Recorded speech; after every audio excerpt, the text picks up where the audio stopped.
গাজা যুদ্ধ বন্ধে মিশরে বৈঠক, দ্রুত সমঝোতায় পৌঁছানোর তাগিদ মার্কিন প্রেসিডেন্টের। ট্রাম্পের আহ্বানের পরও উপত্যকায় ইসরায়েলি হামলায় নিহত 24। ইউক্রেনকে দূরপাল্লার মিসাইল দিলে ভেঙে যাবে যুক্তরাষ্ট্র ও রাশিয়ার সম্পর্ক, সতর্কবার্তা পুতিনের। লভিভে হামলায় নিহত 5, বিদ্যুৎ বিচ্ছিন্ন 70,000 মানুষ। জাতিসংঘের নিষেধাজ্ঞার পর কঠোর পদক্ষেপ ইরানের। আন্তর্জাতিক পরমাণু শক্তি সংস্থার সঙ্গে হওয়া কায়রো চুক্তি ভেঙে দেওয়ার ঘোষণা, ন্যায়সঙ্গত সমঝোতা চায় তেহরান। এবং যুদ্ধবিমানের ধ্বংসাবশেষের নিচেই ভারতকে কবর দেওয়ার হুঁশিয়ারি পাকিস্তানের। ফের সংঘাতে জড়ালে সংযম দেখাবে না সেনারা, সতর্ক করলেন সেনাপ্রধান আসিম মুনির। ভারতের সামরিক ও রাজনৈতিক নেতাদের হুমকির কড়া জবাব দিয়েছে পাকিস্তান। ভারতকে তাদের যুদ্ধবিমানের ধ্বংসাবশেষের নিচেই কবর দেয়া হবে বলে হুঁশিয়ারি দিয়েছেন পাকিস্তানের প্রতিরক্ষা মন্ত্রী। পাকিস্তানের সেনারা আল্লাহর সৈনিক বলে মন্তব্য করেন তিনি। আবার সংঘাতে জড়ালে ইসলামাবাদ আর সংযম দেখাবে না বলে সতর্ক করেছেন পাকিস্তানের সেনাপ্রধান জেনারেল আসিম মুনির। পাকিস্তানের এমন বক্তব্য নিয়ে ভারতীয় গণমাধ্যমে তুমুল সমালোচনা শুরু হয়েছে। ভারত পাকিস্তানের দ্বন্দ্বের উত্তাপ কূটনীতির ময়দান থেকে শুরু করে প্রায় সব ক্ষেত্রেই দেখা যাচ্ছে। দিনে দিনে তীব্র হচ্ছে এই রেষারেষির মাত্রা। কিছুদিন আগে সন্ত্রাসবাদ বন্ধ না করতে পারলে পাকিস্তানকে বিশ্ব মানচিত্র থেকে মুছে ফেলার হুঁশিয়ারি দেন ভারতের সেনাপ্রধান উপেন্দ্র দ্বিবেদী। একই হুঁশিয়ারি দেন ভারতের প্রতিরক্ষা মন্ত্রী রাজনাথ সিংও। আবার মে মাসে ভারতের সঙ্গে সংঘাতে পাকিস্তানের 5টি যুদ্ধবিমান ভূপাতিত করার দাবি করেছে ভারতীয় বিমান বাহিনী, যদিও কোনো প্রমাণ উপস্থাপন করতে পারেনি তিনি। ভারতের এসব হুমকির কড়া জবাব দিয়েছে পাকিস্তান। দেশটির প্রতিরক্ষা মন্ত্রী খাজা আসিফ জানান, ভারতকে তাদের যুদ্ধ বিমানের ধ্বংসাবশেষের নিচেই কবর দেওয়া হবে। সামাজিক যোগাযোগ মাধ্যমে আসিফ জানান, ভারতের রাজনৈতিক ও সামরিক নেতাদের সাম্প্রতিক মন্তব্য তাদের ব্যর্থতা ও চাপের প্রতিফলন। তিনি আরও দাবি করেন, এমন 6-0 পরাজয়ের পর যদি তারা আবারও চেষ্টা করে, পাকিস্তানের স্কোর আরও ভালোই হবে।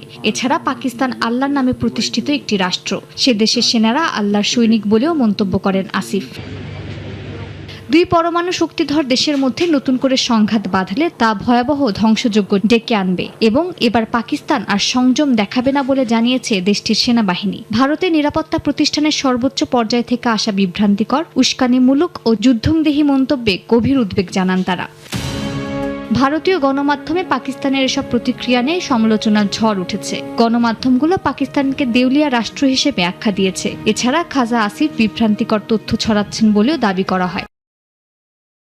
ভারতের চিরশত্রু পাকিস্তানের কাছে F-17 যুদ্ধ বিমানের ইঞ্জিন বিক্রি করছে রাশিয়া, এমন খবরে নড়ে চড়ে বসেছে নয়াদিল্লির রাজনীতির ময়দান। বিরোধী দল কংগ্রেস রুশ এই সিদ্ধান্তকে নরেন্দ্র মোদীর কূটনৈতিক ব্যর্থতা হিসেবে দাবি করেছেন। তবে রুশ এক সূত্র জানায়, ইসলামাবাদে যুদ্ধ বিমানের ইঞ্জিন সরবরাহের কোনো আনুষ্ঠানিক সিদ্ধান্ত নেয়নি মস্কো। রাশিয়ার সঙ্গে সম্পর্ক টিকিয়ে রাখতে মার্কিন প্রেসিডেন্ট ডোনাল্ড ট্রাম্পের বিরুদ্ধে দাঁড়ায় ভারতের মোদী সরকার। এবার সেই রাশিয়ায় অত্যাধুনিক অস্ত্রের সরঞ্জাম বিক্রি করছে ভারতের শত্রু দেশ হিসেবে পরিচিত পাকিস্তানের কাছে। বিভিন্ন গণমাধ্যমের দাবি, পাকিস্তানের অস্ত্র ভাণ্ডারে থাকা চীনা যুদ্ধবিমান F-17 এর RD-93M ইঞ্জিন সরবরাহ করবে রাশিয়া। এমন খবরের পর নয়াদিল্লির রাজনীতিতে দেখা দেয় উত্তেজনা। ভারতের বিরোধী দল কংগ্রেস দাবি করেছে, পাকিস্তানে রুশ ইঞ্জিন রপ্তানি রোধে ক্ষমতাসীন বিজেপি সরকার ব্যর্থ হয়েছে। দলটির মুখপাত্র জয়রাম রমেশ সামাজিক মাধ্যমে জানান, প্রধানমন্ত্রী নরেন্দ্র মোদীর ব্যক্তিগত কূটনীতি শুধুই প্রদর্শনীমূলক, যার কোনো বাস্তব কৌশলগত ফল নেই। তিনি মোদী সরকারের কাছে এই বিষয়ে জবাবদিহিতা দাবি করেছেন।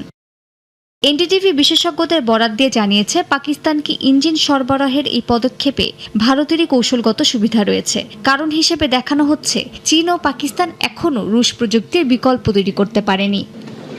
তবে রুশ এক সূত্র জানায়, ইসলামাবাদ যুদ্ধবিমানের ইঞ্জিন সরবরাহের কোনো আনুষ্ঠানিক সিদ্ধান্ত নেয়নি মস্কো, বরং এটি অযৌক্তিক এবং ভুল ব্যাখ্যা বলে দাবি করেছে তারা। রাশিয়ার এক কর্মকর্তা বলেন, ভারতের সঙ্গে তাদের সম্পর্ক আগামী উচ্চ পর্যায়ে বৈঠকের দিকেই এগোচ্ছে। কেউ হয়তো ইচ্ছাকৃতভাবে এই সহযোগিতা নষ্ট করতে চায় বলে অভিযোগ করেন তিনি। বিজেপি অবশ্য অভিযোগ উড়িয়ে দিয়ে বলছে, এটি কেবল তথ্যযুদ্ধের অংশ, যার উদ্দেশ্য সরকারকে দুর্বল দেখানো। যুক্তরাষ্ট্র ইউক্রেনে দূরপাল্লার টমাহক মিসাইল সরবরাহ করলে তা মস্কো ওয়াশিংটনের সম্পর্কের ধ্বংস ডেকে আনবে বলে হুঁশিয়ারি দিয়েছেন রুশ প্রেসিডেন্ট ভ্লাদিমির পুতিন। এরই মধ্যে ইউক্রেনের লভিভে ভয়াবহ ড্রোন হামলা চালিয়েছে রাশিয়া। এই হামলায় অন্তত 5 জন নিহত হয়েছেন, আহত হয়েছেন বেশ কয়েকজন। হামলায় জ্বালানি অবকাঠামো ধসে পড়ায় প্রায় 70,000 মানুষ বিদ্যুৎ বিচ্ছিন্ন অবস্থায় আছেন। এদিকে রাশিয়ার হামলার বিরুদ্ধে কার্যকরী প্রতিক্রিয়া দিতে ব্যর্থ হওয়ায় আন্তর্জাতিক সম্প্রদায়ের প্রতি নিন্দা জানিয়েছেন ইউক্রেনের প্রেসিডেন্ট ভলোদিমির জেলেনস্কি।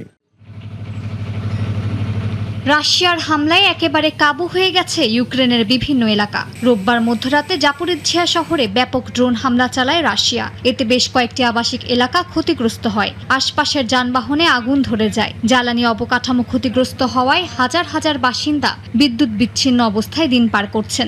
ইউক্রেনীয় কর্তৃপক্ষ জানিয়েছে এদিন রাশিয়া একাধিক দিক থেকে আক্রমণ চালিয়েছে। খার্কিভ, দোনেৎস্ক ও জাপোরিজ্জিয়া সহ সারা দেশে রাশিয়ার হামলা তীব্র হয়েছে।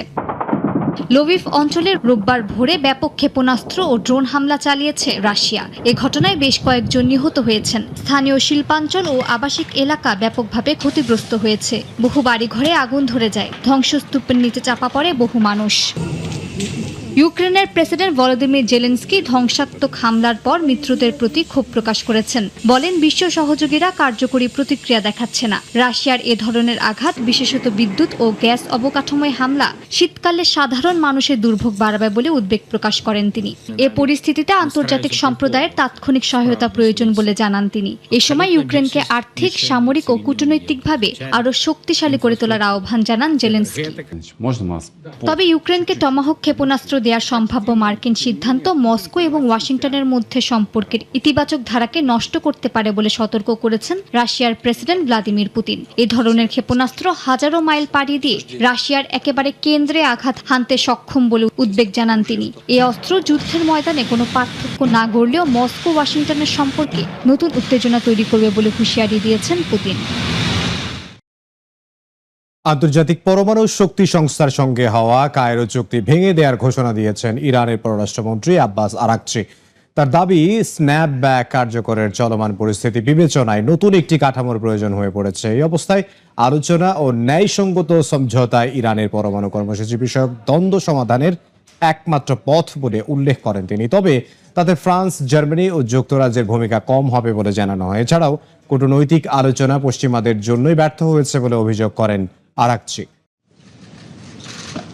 জাতিসংঘ অধিবেশনের সংখ্যাগরিষ্ঠের ভোটে ইরানের উপর নতুন করে নিষেধাজ্ঞা কার্যকর হয়েছে। এতে অর্থনৈতিকভাবে পিছিয়ে থাকা দেশটি নতুন করে চ্যালেঞ্জের মুখোমুখি হতে চলেছে। যদিও নিজেদের অবস্থান থেকে সরে দাঁড়ানোর কোনো লক্ষণ দেখাচ্ছে না পেজিশকিয়ার প্রশাসন। উল্টো পরিবর্তিত পরিস্থিতি মোকাবিলায় নতুন করে পরিকল্পনা ও কূটনৈতিক কাঠামো দাঁড় করানোর চেষ্টা চলছে বলে জানান দেশটির পররাষ্ট্রমন্ত্রী আব্বাস আরাকচি। তিনি বলেন, ইরানের সঙ্গে পরমাণু চুক্তি চূড়ান্ত করার একমাত্র পথ আলোচনা। ন্যায়সঙ্গত শর্তাবলী মেনে চুক্তি করতে ইরানের আপত্তি নেই বলে উল্লেখ করেন তিনি। এ সময় আরাকচি উল্লেখ করেন, পূর্বে পশ্চিমাদের অযৌক্তিক ও অন্যায় আবদারের কারণেই চুক্তিতে রাজি হয়নি ইরান। তবে আলোচনার টেবিলে ফ্রান্স, জার্মানি ও যুক্তরাজ্যের অবস্থা নিয়ে প্রশ্ন তুলেছে ইরান। দেশের শীর্ষস্থানীয় কর্মকর্তাদের সঙ্গে বৈঠকের পর পররাষ্ট্রমন্ত্রী সাংবাদিকদের বলেন, স্ন্যাপব্যাকের প্রস্তাব উত্থাপন করে ইরানের অবস্থান ও ক্ষমতাকে প্রশ্নবিদ্ধ করেছে দেশ তিনটি। আন্তর্জাতিক পরমাণু সংস্থার সঙ্গে সহযোগিতার পরও এমন পদক্ষেপ নিয়ে আলোচনার যৌক্তিকতা হারিয়েছে ইউরোপের দেশ তিনটি। এ অবস্থায় ভবিষ্যতে সংলাপের মাধ্যমে যেকোনো সমাধানে পৌঁছানোর ক্ষেত্রে ইউরোপের ভূমিকা অনেকটাই কমে যাবে বলে জানান তিনি।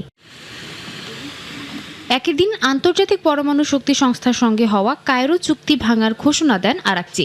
বলেন, চলমান পরিস্থিতি বিবেচনায় নতুন একটি কাঠামোর প্রয়োজন হয়ে পড়েছে। বর্তমানে কূটনৈতিক পর্যায়ে যে কোনো আলোচনার জন্য তৈরি থাকলেও তার কাঠামোর সঙ্গে আগের কোনো মিল থাকবে না বলে জানান তিনি। 2 বছর ধরে ইসরায়েলের বিরুদ্ধে হামাসের সশস্ত্র প্রতিবাদের সঙ্গী হয়েছে হিজবুল্লাহ ও হাউথির মতো সংগঠন। কখনো অস্ত্র সরবরাহ করে, আবার কখনো সরাসরি মাঠে নেমে যুদ্ধে উল্লেখযোগ্য ভূমিকা রেখেছে তারা, যার জবাবে ইসরায়েলের হামলার মুখোমুখি হতে হয়েছে লেবানন, ইয়েমেন ও ইরানের সাধারণ বাসিন্দাদের। এদিকে যুদ্ধের শুরু থেকে ইসরায়েলকে অস্ত্র সরবরাহ করে চলেছে যুক্তরাষ্ট্র, যুক্তরাজ্য, জার্মানি ও কানাডা সহ বিভিন্ন দেশ। মুয়াজ্জিনের আজানের পরিবর্তে গগনবিদারী বোমার শব্দে ঘুম ভাঙে গাজাবাসীর। গত 2 বছরে রীতিমতো ধূলিসাৎ হয়ে গেছে 140 বর্গমাইলের অবরুদ্ধ এই অঞ্চলটি। হাজারো প্রতিরোধ, মানুষের আহাজারি, বিশ্ববাসীর প্রতিবাদ, কোনো কিছুই থামাতে পারেনি নেতানিয়াহু বাহিনীর বর্বরতা। তবে দীর্ঘ 2 বছরে এই নৃশংসতায় একা পথ চলতে হয়নি ফিলিস্তিনের স্বাধীনতাকামী সংগঠন হামাসকে। বন্ধু হয়ে ইসরায়েলের বিরুদ্ধে সামরিক সহায়তা নিয়ে পাশে এসে দাঁড়িয়েছে হিজবুল্লাহ ও হাউথিদের মতো সশস্ত্র গোষ্ঠী, যার মূল্যও দিতে হয়েছে লেবানন, ইয়েমেন এবং ইরানকে। 7 অক্টোবর যুদ্ধ শুরুর পরদিনই হামাসের পাশে দাঁড়ায় লেবাননের সশস্ত্র গোষ্ঠী হিজবুল্লাহ। রাতভর ইসরায়েলের রকেট হামলা চালায় গোষ্ঠীটি। ইসরায়েলও চালায় পাল্টা হামলা। এতে নিহত হয় বেসামরিক নাগরিক সহ 550-ও বেশি মানুষ। বেশ কয়েক মাস চলে লেবানন ইসরায়েল পাল্টাপাল্টি হামলা। নিহত হন হাসান নাসরাল্লাহ সহ বেশ কয়েকজন হিজবুল্লাহ নেতা। 2024 সালের সেপ্টেম্বরে ইসরায়েলিদের পেজার হামলার মুখোমুখি হয় লেবানন। হিজবুল্লাহ সদস্যদের ব্যবহৃত পেজারগুলো একযোগে বিস্ফোরিত হয় দেশের বিভিন্ন জায়গায়। হতাহত হয় অনেকে, যা সংঘর্ষকে দেয় নতুন মাত্রা। প্রায় 1 বছর ধরে চলা সংঘর্ষে ইসরায়েলে প্রায় 10,000 রকেট ছোড়ে সংগঠনটি। অবশেষে 2024-এর নভেম্বরে যুদ্ধবিরতি চুক্তি স্বাক্ষর করে হিজবুল্লাহ ও ইসরায়েল। হামাসের সমর্থনে এগিয়ে যায় ইরান সমর্থিত ইয়েমেনের হাউথি গোষ্ঠীও। প্রাথমিকভাবে ইসরায়েলে হামলা চালানোর চেষ্টা করে খুব বেশি সুবিধা করতে পারেনি তারা। পরে হামলার মোড় ঘুরিয়ে লোহিত সাগরকে নিশানা করে গোষ্ঠীটি।